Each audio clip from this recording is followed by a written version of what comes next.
সংগ্রামী সাথী ও বন্ধুগণ, এবারে আপনাদের সামনে বক্তব্য রাখবেন সাতিয়া উপজেলা বিএনপির সাবেক সদস্য সচিব, বিএনপি জাতীয় নির্বাহী কমিটির অন্যতম সদস্য জনাব সালাউদ্দিন খান পিপিএম। জনাব সালাউদ্দিন খান পিপিএম।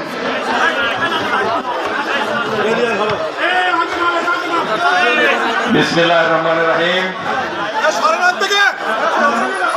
সুজলা সুফলা শস্য শ্যামলায় বাংলাদেশ। উদীয়মান সূর্য পূর্ব আকাশ থেকে উদিত হয়েছে পশ্চিম আকাশে দিগন্তের পথে।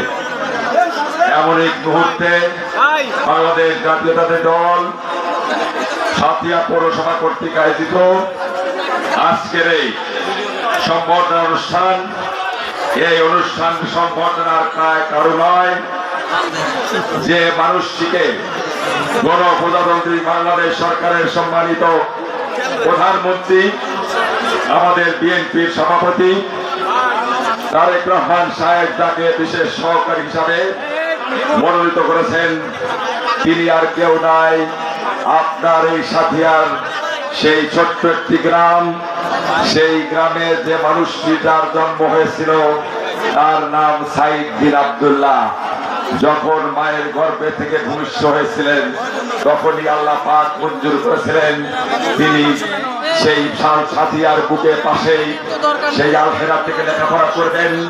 তারপরে ক্যাডেট কলেজ থেকে লেখাপড়া করে ঢাকা বিশ্ববিদ্যালয়ের আইন শাস্ত্রে লেখাপড়া করে একজন মেধাবী প্রথম শ্রেণীর প্রথম স্থান অধিকার করে বাংলার মানুষের মুখ উজ্জ্বল করবেন, বাংলার এই রাষ্ট্রের এই উন্নয়ন করবেন, অর্থনৈতিক উন্নয়ন করবেন, আমাদের এই বাংলাদেশের প্রত্যন্ত অঞ্চল সাথিয়া উপজেলার ভাগ্য উন্নয়ন করবেন।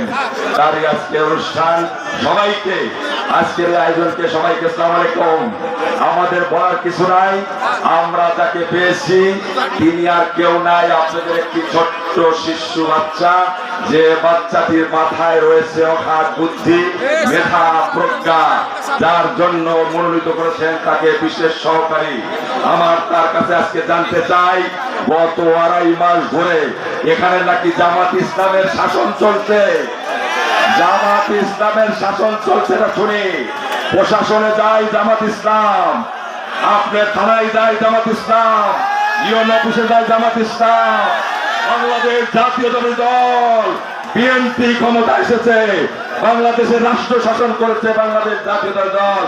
আপনাকে আজকে বলতে হবে, এই অসহায় মানুষ, এই মা বোনদেরকে বলতে হবে আপনার কি পরিকল্পনা, আপনি কি করবেন। আমাদের বাংলাদেশ জাতীয়তাবাদী দল শহীদ প্রেসিডেন্ট জিয়াউর রহমানের দল, যিনি স্বাধীনতার ঘোষক ছিলেন, তিনি সন্ত্রাসী নয়, তিনি দুর্নীতিবাজ নয়, তারই উত্তরসূরি ছিল তার সহধর্মিণী বেগম খালেদা জিয়া। তিনি তিনবারের প্রধানমন্ত্রী হয়েছিলেন, এই দেশের উন্নয়ন ভাগ্যবান করেছিলেন। আশা করি আমাদের তারেক রহমানও গত 12 ফেব্রুয়ারি নির্বাচিত হয়ে একক সংখ্যাগরিষ্ঠ অর্জন করে উনি প্রধানমন্ত্রী হয়েছেন। আজকে সেই প্রধানমন্ত্রীর বিশেষ সহকারীকে আমরা পেয়েছি, আমরা তার মুখে বক্তব্য শুনব, আপনি আমাদের দিক নির্দেশনা দিবেন। আমরা বিএনপির যুবদল, ছাত্রদল, অঙ্গ সংগঠনের সকল নেতৃবৃন্দ আমরা আজকে প্রাণকে ফিরে পেয়েছি। আপনাকে নিয়ে আমরা আশা করেছি আগামী দিনে বিএনপি গর্ব, সাথিয়াতে বিএনপির ভাগ্য উন্নয়ন হবে, এই আশা ব্যক্ত রেখে আমি আমার বক্তব্য শেষ করছি। খোদা হাফেজ। বাংলাদেশ জিন্দাবাদ, বাংলাদেশ জাতীয় দল জিন্দাবাদ, শহীদ প্রেসিডেন্ট খালেদা জিয়া জিন্দাবাদ, জিন্দাবাদ, জিন্দাবাদ।